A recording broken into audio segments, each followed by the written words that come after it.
আসসালামু আলাইকুম। আজকে আমরা আরও একটা ম্যাথ খুবই ইজিলিভাবে করে ফেলবো। এটা হচ্ছে সরল করা, খুবই ইজি একটা ম্যাথ এটা।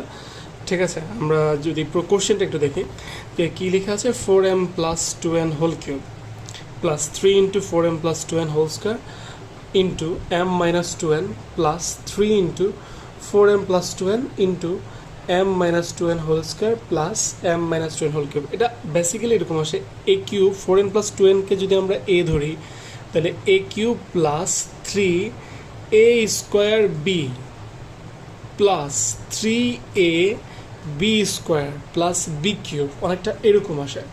তো আমরা সেটাই করব। আমরা প্রথমে কি লিখব, যেহেতু এটা লিখিতের জন্য ম্যাথ, আমরা রাইটিং পার্টের জন্য, তো আমরা এইভাবে ধরে লিখব যে ধরি 4m plus 2n equals to হচ্ছে এ, এবং আরেকটা আমরা উৎপাদক দেখতে পাই এখানে m minus 2n equals to হচ্ছে বি। তাহলে একটাকে এ এবং একটাকে বি ধরলাম। তাহলে আমার প্রদত্ত রাশিটা আসলে এখন কি হবে, প্রদত্ত রাশিটা হবে সমান সমান, আমরা এই যে এগুলোর জায়গায় হচ্ছে এ আর বি বসাবো, জাস্ট আর কিছু না।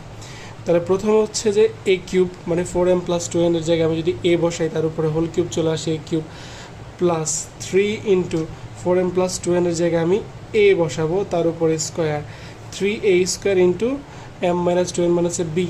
ঠিক আছে, প্লাস 3 × 4m প্লাস 2n মানে হচ্ছে a into m minus 2n whole square মানে হচ্ছে যে আমি এটাকে বলতে পারি বি স্কোয়ার, তার মানে বি স্কোয়ার। ঠিক আছে, plus m minus 2n whole cube মানে হচ্ছে যে বি কিউব। ঠিক আছে, তাহলে আমার ফর্মুলাটা এক্স্যাক্টলি কীরকম আসে, a cube plus 3a square b plus 3ab square plus b cube. তাহলে ফর্মুলাটা কি, আমরা জানি যে এই ফর্মুলাটা হচ্ছে এ প্লাস বি হোল কিউবের ফর্মুলা, এ প্লাস বি হোল কিউবের ফর্মুলা এটা। ঠিক আছে, তো সেটা তো আমরা বের করে ফেলছি। এখন আমরা কি করব, এখন আমরা এই যে যেটাকে ধরলাম এ ধরলাম কাকে, 4m প্লাস 2nকে, তাহলে ওর জায়গায় আমরা ওর ভ্যালুটা বসাই দেবো। তাহলে 4m প্লাস হচ্ছে 2n। ঠিক আছে, ওকে। তারপরে আমরা যদি করি প্লাস, তারপরে বি এর জায়গায় আমি কী লিখতে পারি, m minus 2n, okay, second bracket and তার উপরে কিউব। ঠিক আছে, তাহলে আমার এখানে আলটিমেটলি কী আসে, আমি এখন আর সেকেন্ড ব্র্যাকেট দেবো না, ফার্স্ট ব্র্যাকেট দেবো।